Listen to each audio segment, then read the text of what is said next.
In the world of mechanical keyboards, especially those for gaming, the line between budget and premium is blurring more every day.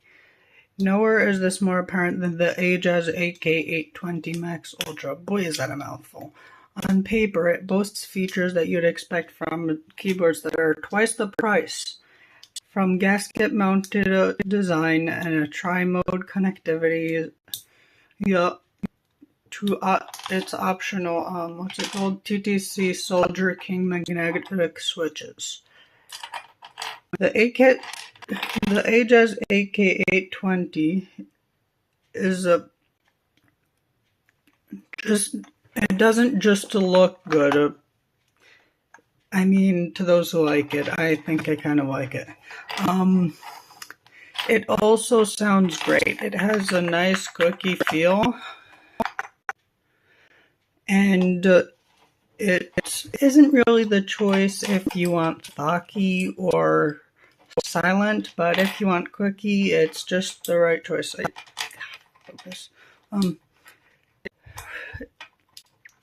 It's also, it has a really smooth feel. It doesn't have a lot of friction, which makes it great for when you're for when you're just pressing and gaming. It doesn't make a lot of friction and it feels really smooth.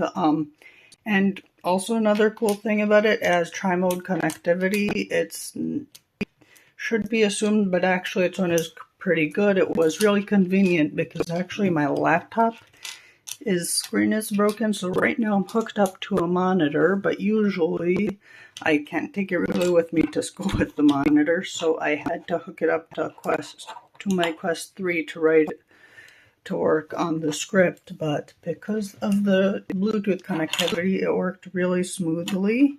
And speaking of convenience, it has a massive 8,000 milliamp hour battery, which is really good to compensate because Hall effect traditionally takes much more energy than traditional switches because it has to always send stuff, not only when you're pressing. And also, the keyboard itself, if you're wondering about the actual battery life, it's really good because of that battery.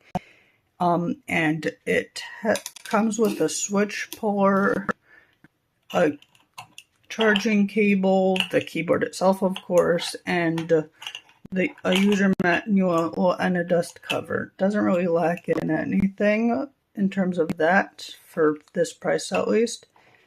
And on the box, it's actually a pretty interesting detail. Just a second. The keyboard itself, it lists itself as the Ajazz AK820 Max Ultra, but the funny thing is, right next to it, it says that it's once the AK820 Pro, and then the Max Plus, and it says that its battery is 400 milliamp hour batteries, even though in reality it's I think it's 20 times as large, which is weird. But so basically there's the side sticker, which you shouldn't trust. And also about the keyboard itself, well, I played on it plenty of games and it really performed well. Played Portal, Minecraft Dungeons, Portal 2, Battlefront 2 competitively. It really did well. And but now we get to the less good part. Every device has its strengths and weaknesses. This one, it is the software. The software, first of all, it's only a web driver. The first time I booted it up, for some reason, it always defaulted to Chinese every time the page refreshed. And you can see here we can add it. But even here, the customization is kind of lackluster. Like, first of all, today when I was on the thing, I had to borrow a laptop from my friend to get to the driver because there's no way to, just using keyboard shortcuts, switch between the different profiles, which means that it's kind of hard to type accurately with stuff like rapid trigger. That's as far as I go without considering it cheating. Otherwise, you can customize keys, lighting settings, all of the normal stuff, macros. Haven't tried that actually. The performance. The weird thing is, even when all of it is the same, here, like just in office mode, it's all set to 2mm. Until you select all, it won't show its actual performance. Advanced keys are all of the other stuff, which I would rather not do because they're kind of cheating.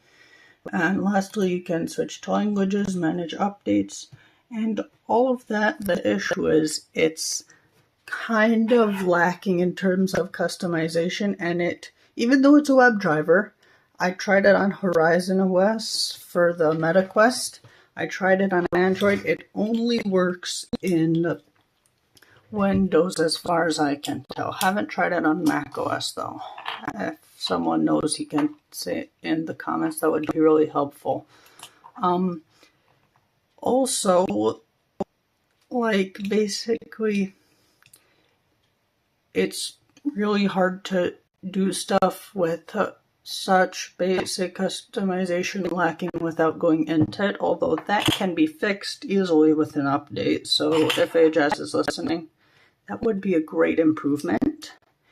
And so basically, in conclusion, it's a great piece of hardware, sounds really good and all, but the software just isn't where it should be. And I mean, if you just want something to work nicely, this is not it. It can be fixed with updates, but who knows? But if you're someone more into tinkering with stuff and are willing to deal with a bit of pain in order to find the best value device, I mean, I did handle for half a year a Magic Mouse until I found this, so for me it's fine. Then this is definitely a great choice which you should try. Thanks for watching the review. I'm pretty new to this whole YouTube thing, so it would be really nice if you can like if you like the video, comment what is good, what needs improvement. The feedback would really help to make my future videos better. And finally, if you're focused like me, you're in the quest for the best devices which are uncompromising, which means they don't compromise in performance, usability, and most importantly,